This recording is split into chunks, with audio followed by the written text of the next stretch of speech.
Man, I got some. My eyes are killing me. All right, guys, I think we're now live. I want to welcome everybody to our weekly Conversations with Commodores. And I've got 2011 SEC legend and former teammate of mine, Corey Harris, with us tonight. Good evening, Corey. How you doing, friend? Man, I'm blessed. Doing my part to stay 6 feet apart. I guess and quarantine as much as I can. Well, I'm so glad that you're with us tonight. I appreciate you making some time. I know it's a crazy time for everybody, and I apologize to those. I was telling Corey, I really didn't appreciate the fact that our talk tonight is the exact same time draft. So hopefully we'll get some updates in 45 minutes. My daughter's in there watching and she'll come and tell us what's going on. But for those of you who didn't play with Corey or hold on, maybe I got some feedback on my end, bud. Hold on just oh no, I'm okay.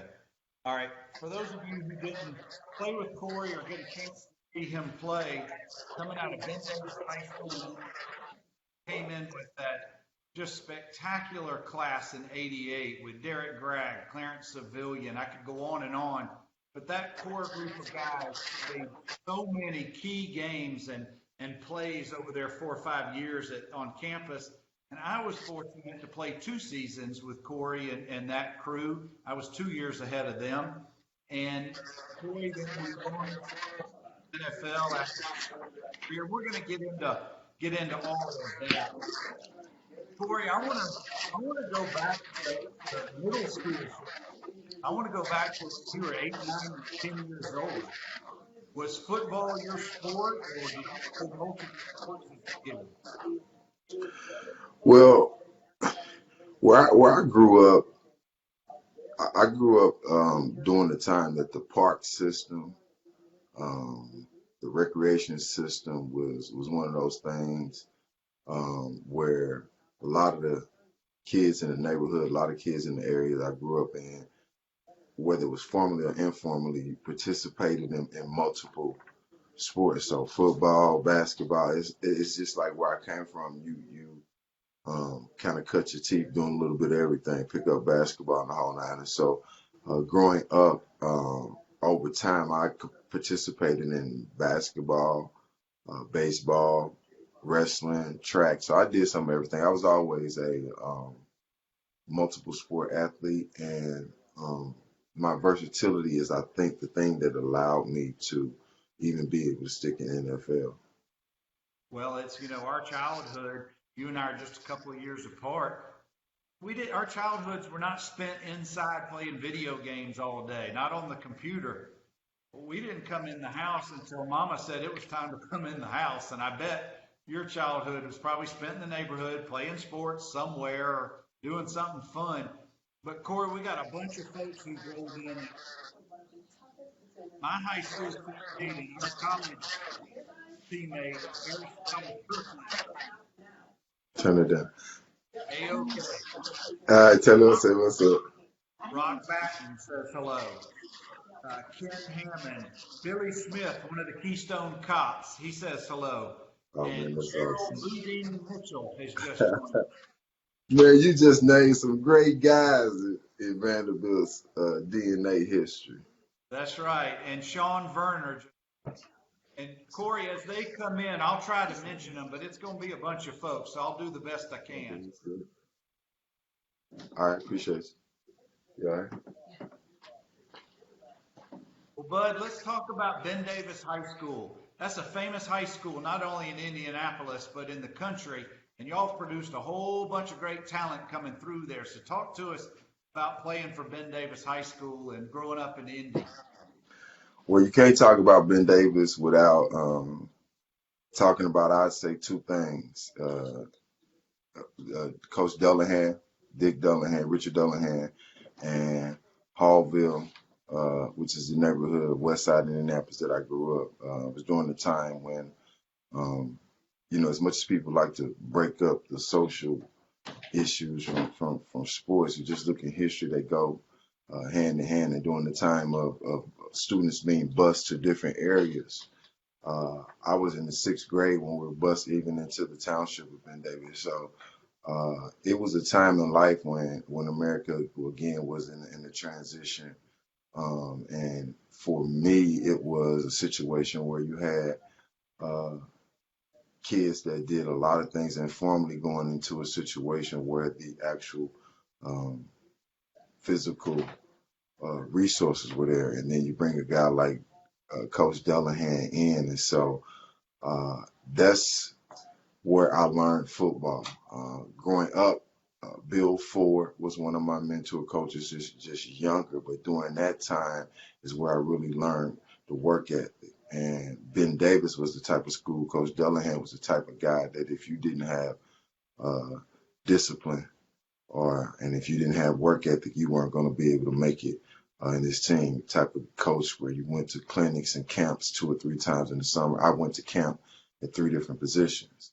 Ironically, every year I went as a cornerback, but we had so much talent. Very few guys played both ways. We had a couple of guys. Tank Adams, probably the best football player to come through. Ben Davis was a guy. He was my backup, but he was an all-state running back as well and cornerback. And so I grew up in a very competitive, hardworking football program, and so it definitely prepared me for what was necessary to uh, work and be successful at Vanderbilt. Sure, sure. Well, Corey, during that time period, 8th, 9th, 10th grade, when were you starting to get on the college football radar? Man, I don't even remember being on the radars. It's just 1 minute. It wasn't highly recruited. I had a few offers. Ironically, Wisconsin, I didn't go to Wisconsin because Wisconsin wanted to play me a defensive back. I was like, hell no, I'm not playing defensive back. In fact, Coach Case, my senior year at Vanderbilt, I looked at playing defense. So coming out of college, I guess I was kind of a tweener. I wasn't a very good blocker as a running back. I wasn't very big or very, very strong, so I really wasn't on a lot of people's radar. Um, Wisconsin, I think Kentucky, uh, of course Vanderbilt, maybe a couple of other schools, but I also wasn't really as aware of going to college to play football. It's kind of like this cloudy gap about it. So I wasn't like, okay, I'm gonna go to this high school, and these are the 5 top schools I want to go to. It kind of just took its natural organic course. I was raised to control what you can control, and kind of like Derek Wilhelm, a former teammate, always talks about living life as a cross country runner and kind of making the decisions as you see the cones telling you the direction to go. So I really wasn't a heavily recruited uh, guy, but it turned out well for me.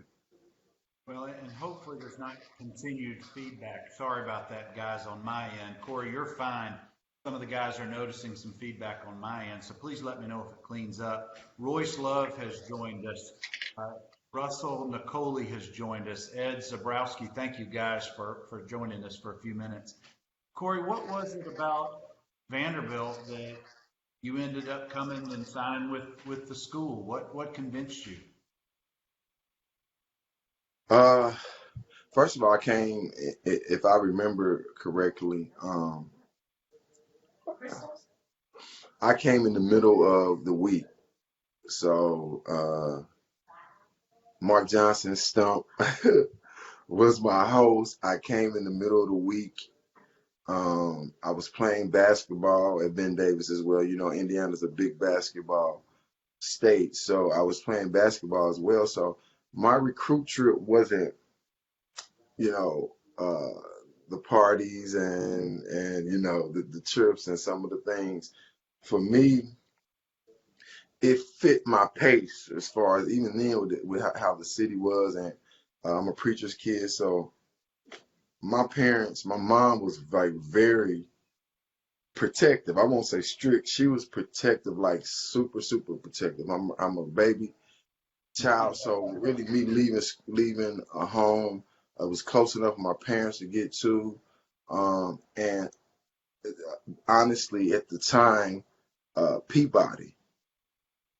So what I once I knew about the SEC and I was able to really see what's going on, being in the Midwest and the Big Ten, for me, it was like, man, okay, I have opportunity to play football against the best in the country, uh, which in that case, if I'm capable of playing professional football, they'll see me while they're looking at other guys. But then I looked at the fact that um, everybody being just one injury away from not even being an athlete, was I going to be someplace where uh, it was the place that I wanted to be pursuing the tools I needed for the next level in life relative to uh, my academia and the type of people you can meet, the relationships and the network and all the things. And so I didn't necessarily take advantage of all of those things, kind of having on blinders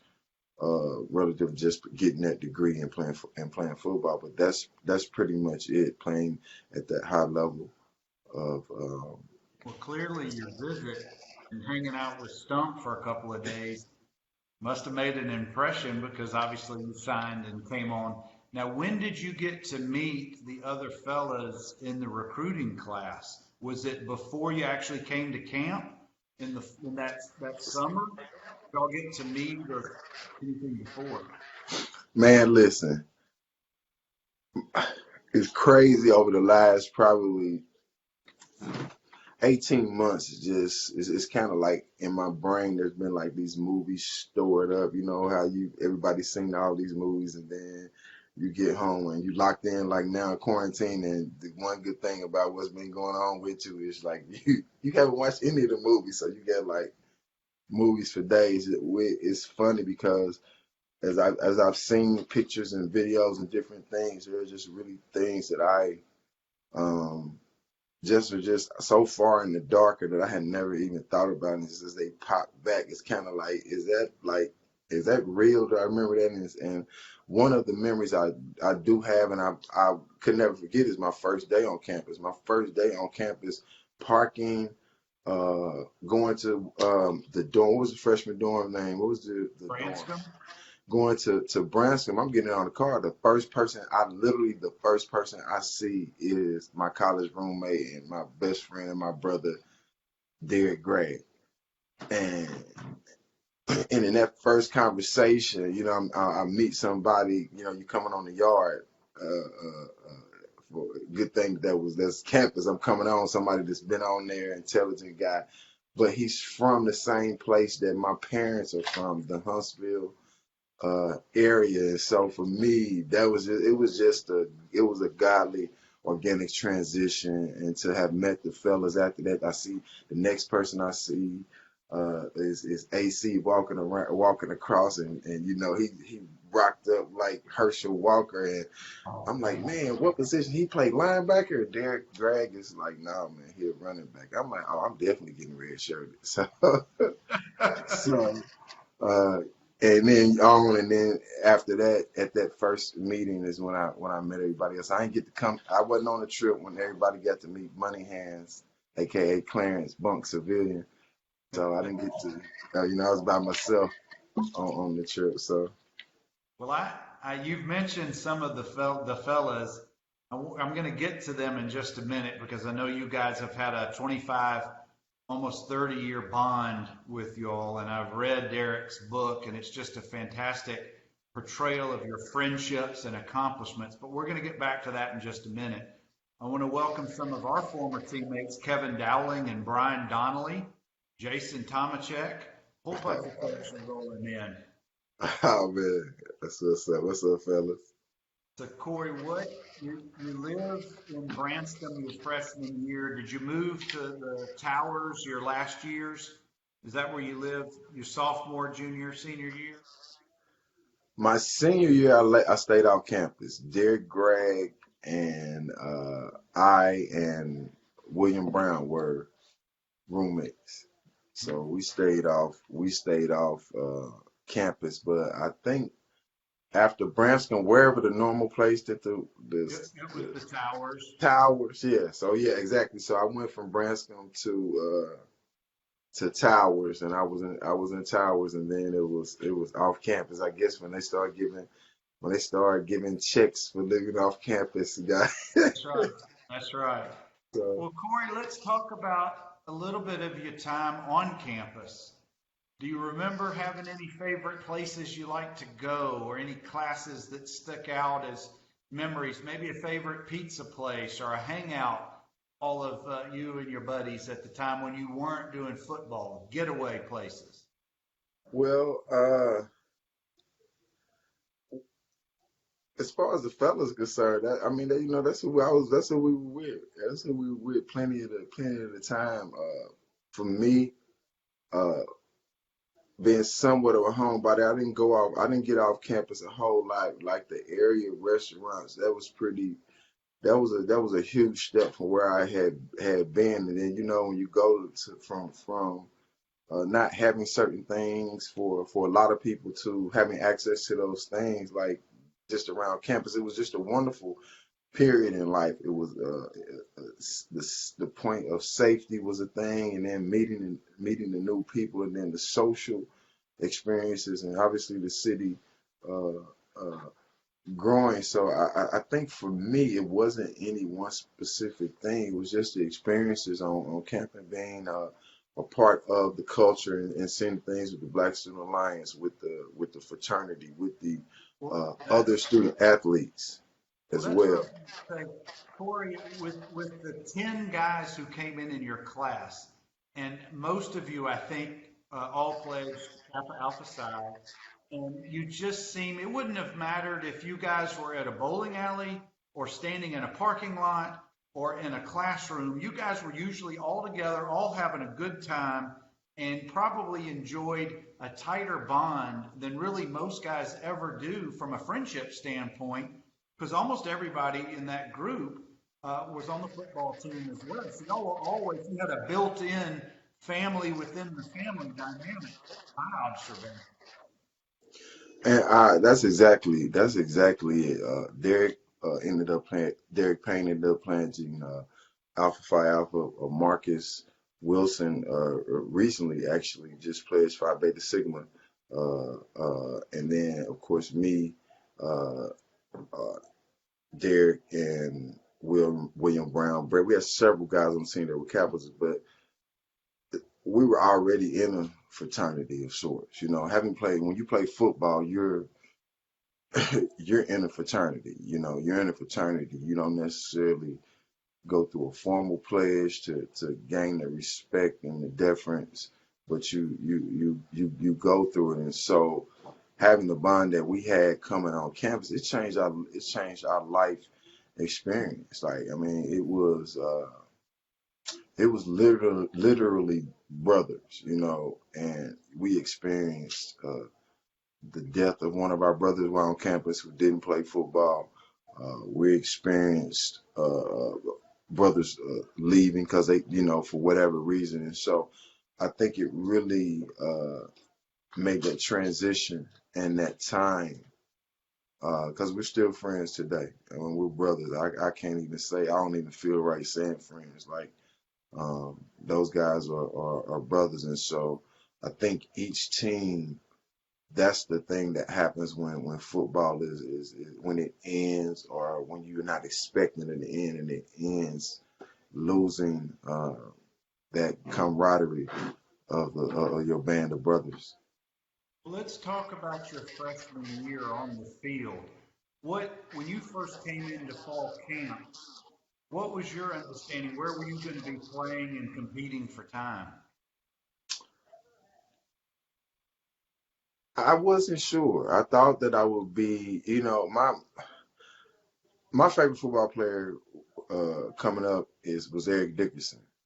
My feet, I would say my feet, my vision were the things that were my assets. And so I really, really came to the SC SEC with the thought that I could be a version of Eric Metcalf, which is why I picked number 2 when I came. I had saw him on TV once, and I was like, man, he a little guy like me, but I didn't realize he was like world class, 27-foot long jumper and all that. But I really had the expectation that I would be a guy that I get an opportunity to get the ball in my hands on a consistent basis, and uh, I ended up.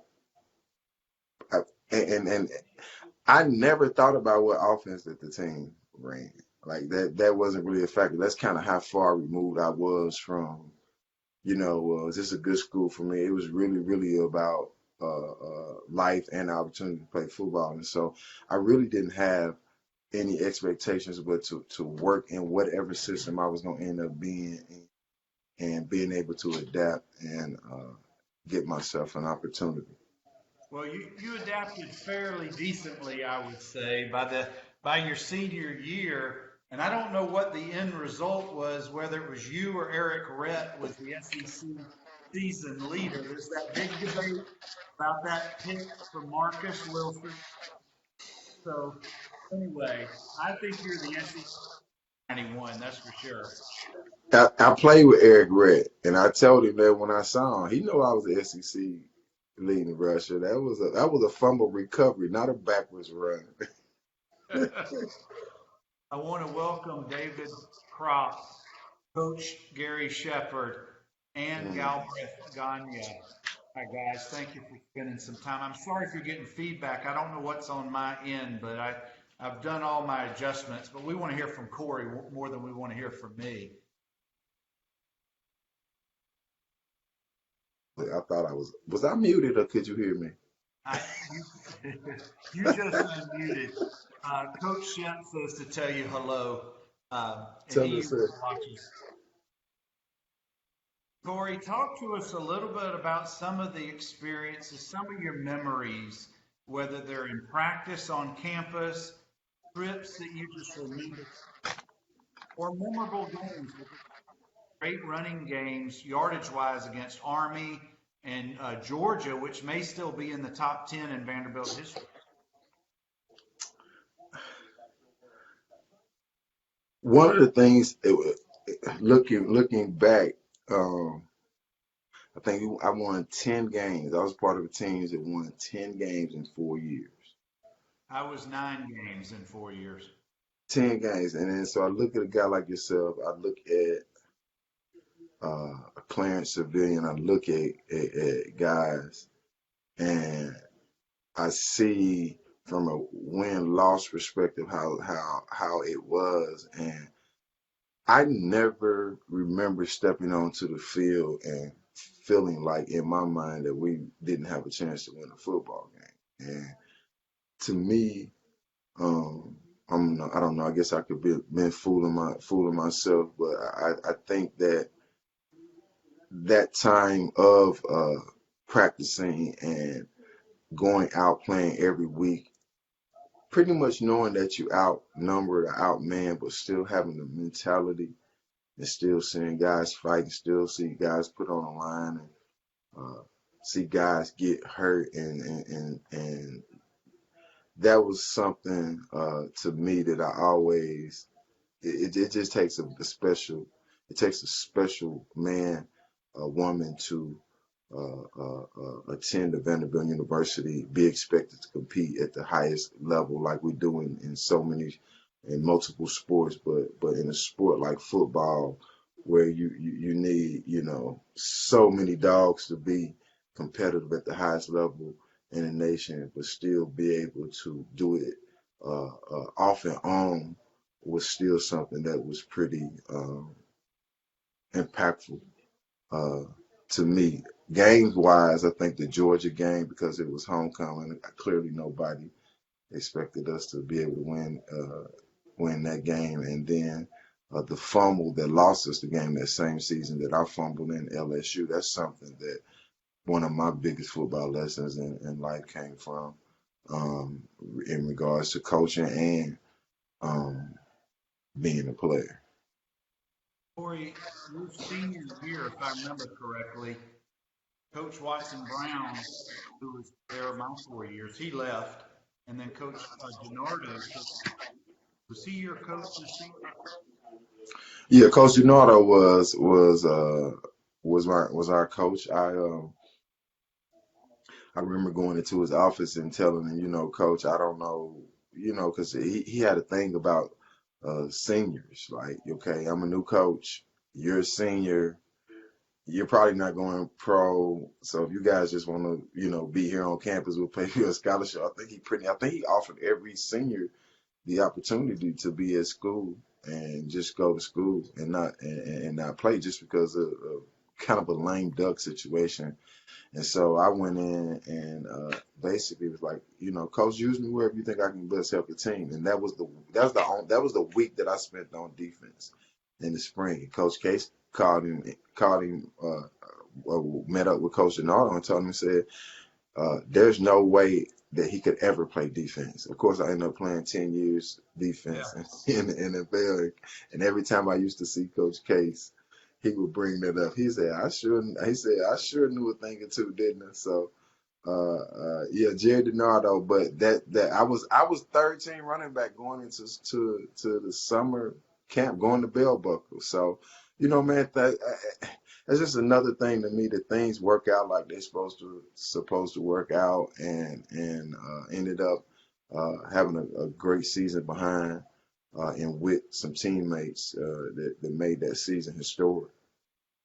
Well, speaking of tonight and tonight being the NFL draft, this will come as no surprise. Burrow was just picked by the Bengals, number one, expected. But Corey, I want to talk about your experience. You were drafted in the third round in '92 by the Oilers, the then Houston Oilers.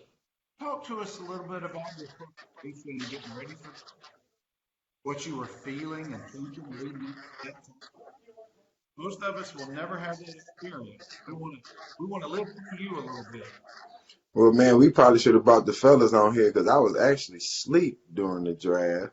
I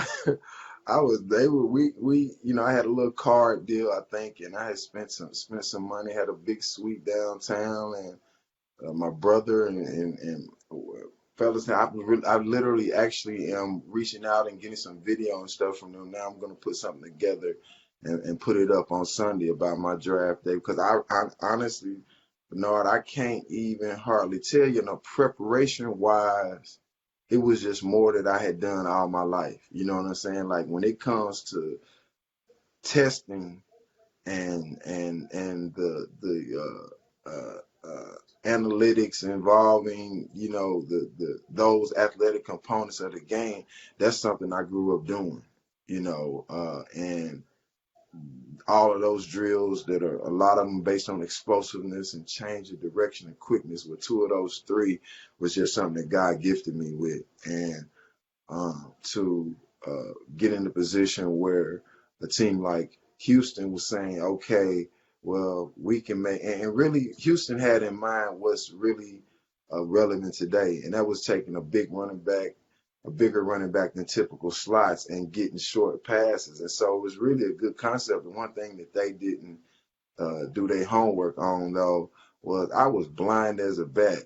Like I don't know, like if you draft me and put me at punt returner, I don't know what you was watching film on. My only touchdown in college on punt return hit the ground, hit my chest, then hit the ground.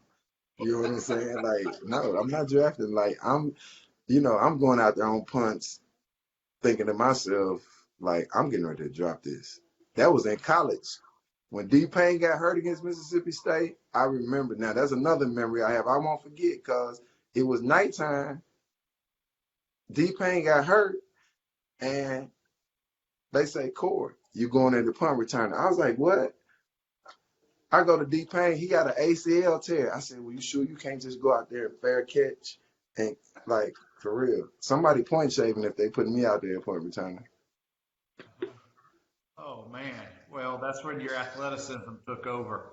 You didn't have to think too much once you got on between the lines there. But talk to us a little bit, Corey, about your NFL experience, which to me culminated with that Super Bowl win at the end of the 2000 season. It's such a memorable time. But tell us what were some. Man, I was on, I guess, what, 6 teams in 12 years. Drafted as a receiver, played running back receiver. With actually cut by Houston, so drafted by Houston, cut the same year. Go to Green Bay, spend the year at Green Bay at receiver, I think the biggest thing about my career is, I've been looking back and looking at the research, it's just looking at saying some of my coaches, that's really the thing that sticks out to me is the wealth of wisdom and knowledge that I came in the game around. John Gruden, obviously being able to play a slot receiver and a run and shoot and just learning those principles, which a lot are in the spread and reading, learning to play receiver by going against Nate Odoms, who was a shutdown corner, and ultimately being on the same team with him as a corner in Seattle. So I think my experiences with Dick Duran, my first receiver coach, John Gruden, all of these guys that I had the opportunity to each year as I go to have this knowledge, and then to go to the other side of the ball and have an opportunity, always been a special teams guy. So I think the thing that was special about my career and just different is the opportunity to be in meeting rooms all over the building over the course of my career, to have played around a Reggie White, a Warren Moon, a Dan Marino, Brett Favre, like to be in the locker room with these guys holding hands with these guys, going to battle with these guys was a great thing. And, the Baltimore locker room, I guess the worst thing about that, which is already been 20 years since that uh, game, is how quickly, that thing just dissipates. Like you're there 1 minute, and the next thing you know, it's 20 years later, and you kind of look back and trying to remember things. But um, that was a great experience. It was great coaches. It taught me that my perspective in teaching the game and sports came from the Baltimore time, with the ultimate law in sports, and that is if you can't score, you can't win. And so, um, playing on a defensive minded team, but a defense whose number one rule was the most important thing was the ball, but get the ball and score, uh, not stop them or not get the ball. No, get the ball and score. And so with the priority that goes from there all the way down to tackle for a loss or turn the ball over, it was just a way of football. And I still think people don't really approach it like that. Marvin Lewis approached it as we do what we do, they react to us. And so I really learned a style that was different. But I played on a lot of different teams, and it allowed me to get a lot of different wisdom regarding the game. Well, you, Corey, you've mentioned some of your teammates, some of the very best in NFL history. And what I'm about to ask you, I got to tread very lightly because I know you still live in the Nashville area. Titans fans are not Ravens fans. I know there's a rivalry right there. But what was it like playing with one of the greatest linebackers in NFL history on that Ravens 2000? Ray Lewis is good as they got. Well, when you go from Reggie White to Cortez Kennedy, you get you see it, and so I think Ray was a version of Reggie White in regards to his ferocity and as his how he inspired guys. But he didn't have to give a speech because the work he put in spoke for itself. And so we played the way that we practice, like we practice we practice full speed, man. It was just amazing to see how uh, those guys were. And Ray was the ultimate leader in regard to going full speed into battle. We all made mistakes. But we communicated. We trusted each other, and he is the type of guy that, I mean, you knew that he was gonna go in, you know, full out, and you know that when he had a chance to make a play, that he was gonna make the play, and so that's kind of how we looked at it all the way across the board. Well, I can't forget, and Dwayne pointed out, you may have had the best safety in NFL history back there too, in Ed Reed. I mean, Well, actually, it was after me. oh, was he? I didn't know Yeah, if he was on that same team. but that was a true statement because I did have one of the best safeties in the league history on my team, but it was Rod Woodson. Oh, yeah, I'd So say so. so That's a pretty so good that one was too. right. Well, So Corey, talk to us about your transition from on offense to ultimately making your mark in the NFL on defense more so than other positions. How did that evolve to where you became a defensive specialist? so Ray Rhodes and Ron Wolf, uh, Green Bay Packer legends in regard to coaching and general managers. One practice suggested that I go down and do a rep. I think Ray Rhodes had been a receiver, and something happened in one of those games where he played when he was coming up, and they moved into DB, and he was able to play against one of the top receivers ever, never done it. And so Ron Wolf and Ray Rhodes and Mike Humphrey kind of got the idea with, you know what, let's see what he looks like in practice. So in the middle of practice one day, they sent me down to one-on-ones. So my first one-on-one rep was against Sterling Sharp, and Wow. it actually went great to the point that we had to end up doing two reps back to back. And so I got him on the first rep, and of course he saw what I was dealing with. Then he came back and uh, uh, did what Hall of Famers do, and that's adjust. And I know he's not a Hall of Famer, so I said that on purpose. He should be.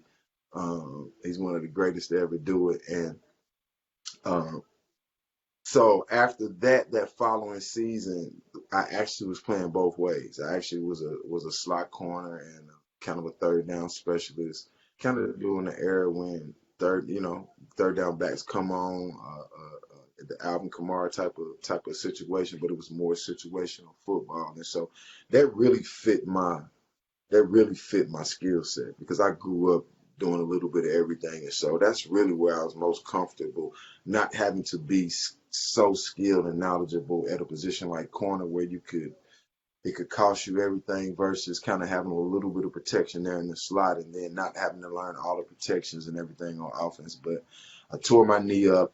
I tore PCL, MCL in a game, missed like 5 or 6 games. And when I came back, they were just like, okay, you're going to be on defense because they felt like that anytime you could find a guy that had the mental wherewithal to forget the last play and play the next play, but also the skill set. They was like, okay, we can find a guy that can run routes and catch, or a guy that can run the ball. We can find that a lot easier than we can find. I'm still here, bud. Okay, then we can find a guy that can uh, uh, have the mentality and the heart that it takes to play out here on this island against guys play in and play out. Well, Corey, was it more difficult to defend Brett Favre throwing passes against receivers you're guarding, or was it tougher to catch some of those bullet passes from him?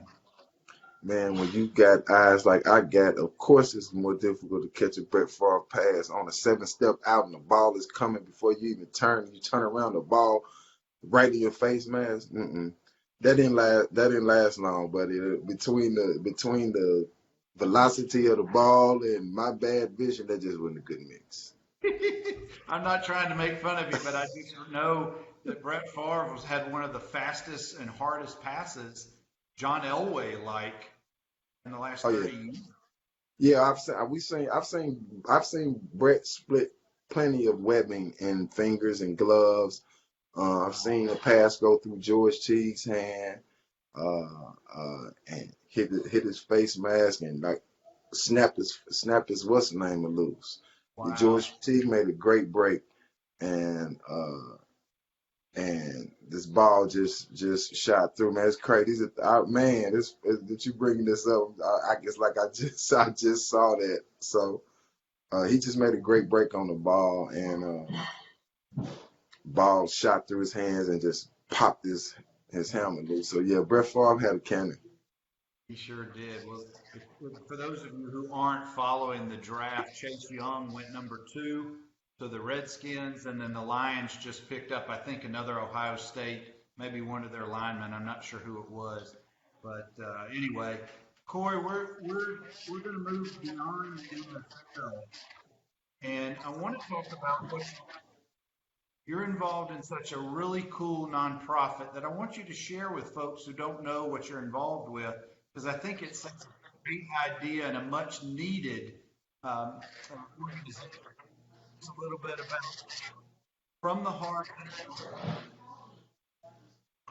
From the Heart International Education Foundation is a sports, music, and academic enrichment and life experience enrichment program in East Nashville.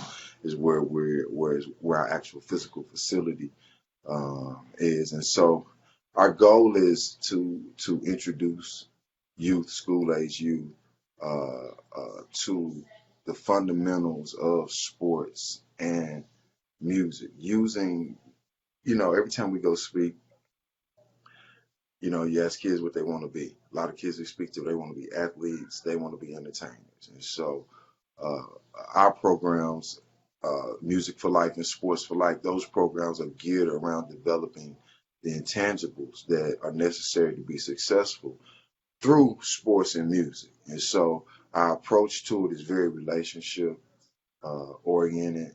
My degree was human and organizational development. Uh, um, as I told you initially, I really came to Vanderbilt because I really wanted to be a teacher.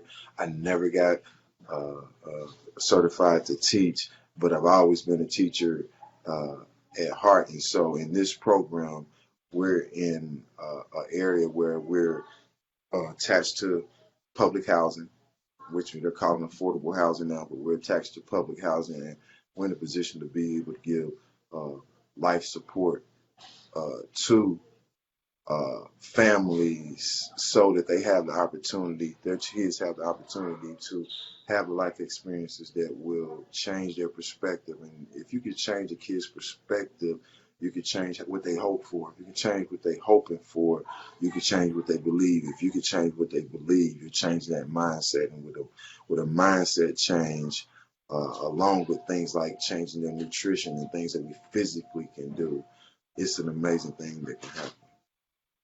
Well, what an outstanding organization, Corey. I put a link to the website for the organization in the show notes for any of you guys who want to look further into this or potentially contact Corey. I bet you can go through that.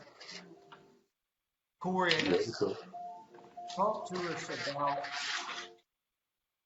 about how you see the youth that come through your program. Um, You kind of went out one more time.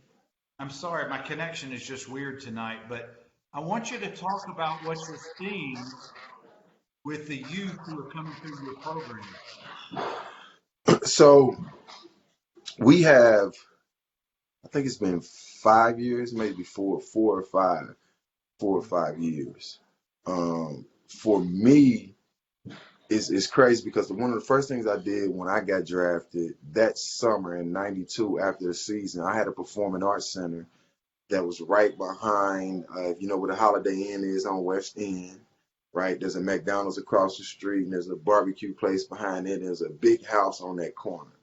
Okay. That big house on that corner for a few years was my performing arts center. It's where, so I've always been in sports and music because I know what it's able to do. And so I have seen as far back as Patrick Turner from a sports side, right? Nashville native, go to USC and play pro ball. Well, those are the kids with the talent. What I know is that through sports, through because you cannot separate um, mentoring and coaching, right? So if you have a good coach, you have a person in your life that you're seeing these hours during the day, and it becomes innately a life learning thing. And that's probably why I never got certified to teach, because in traditional and regular school system, in the school system, you can't always talk about or get into those things or have the time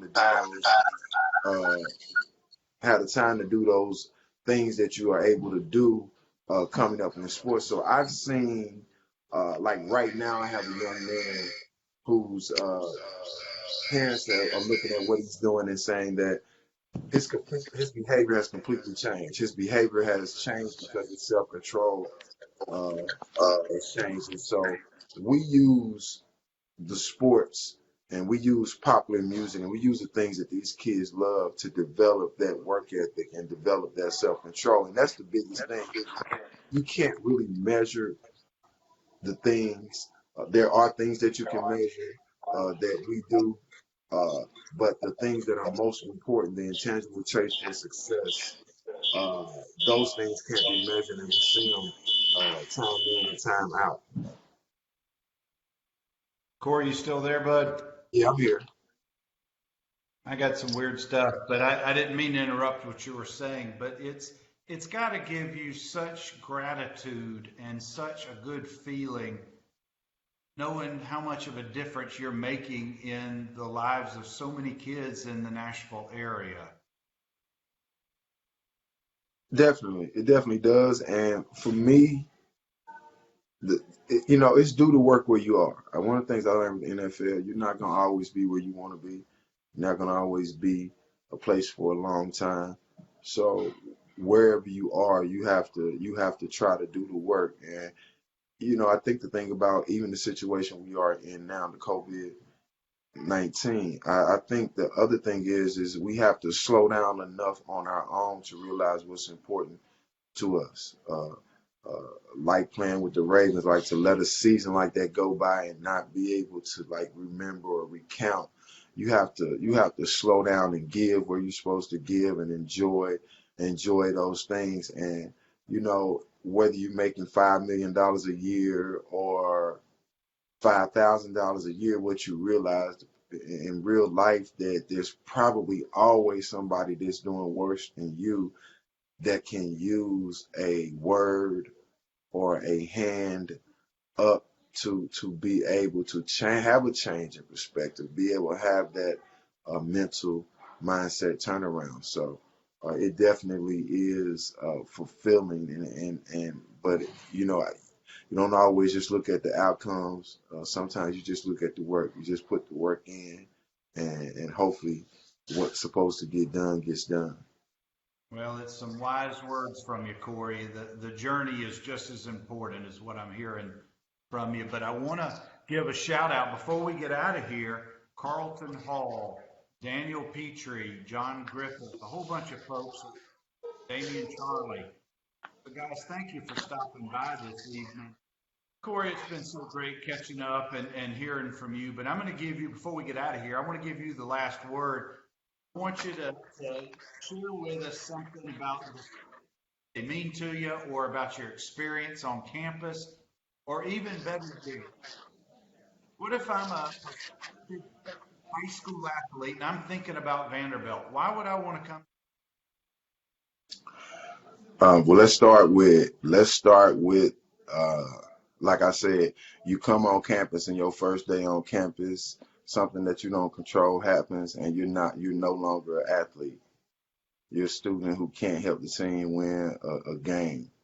Um, the first thing is you're in one of the greatest cities in the country, a growing city that is a great place to uh, grow in those years of your life, 18 to 22, 18 to 25, depending on how long you stay.